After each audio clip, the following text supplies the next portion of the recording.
Be Safe, I Love You is a story about a family adjusting to a soldier coming home. And the soldier is a woman named Lauren Clay, who is the breadwinner of her family. She went into the Army basically in order to prevent the foreclosure of her family home. We're seeing so many women coming home from combat now. I was thinking about what it's like for a woman to come home from war, and also thinking about what it's like for a family dealing with an adjustment, which is it's a pretty big adjustment when someone comes home from combat. We often see in literature the prodigal son, the return of the prodigal son, and we often see in literature and film the depictions of heroic men returning.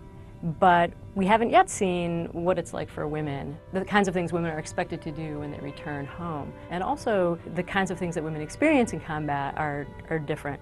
The kinds of things that women experience while they're serving are different. So it's kind of unprecedented and I think very important, and I really wanted to write about it.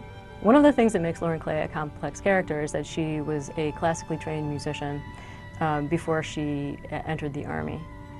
And this idea of her as someone who had this other type of training really influenced the writing and made me think very carefully about the sentences and being able to carry some sort of lyrical musicality in the actual prose itself. And so this was something that I was very conscious of while I was writing it.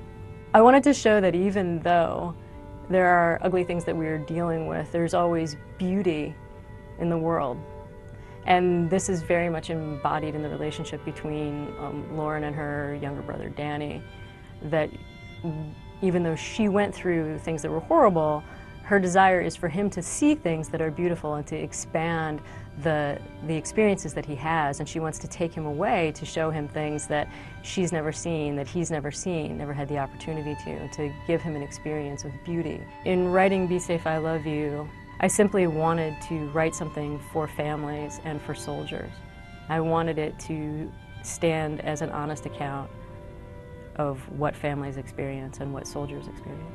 I feel that if we're to come to any kind of honest understanding in literature and also as a society, we have to look to things like that. We have to look for things that specifically describe people's lives as they are and not as we wish them to be.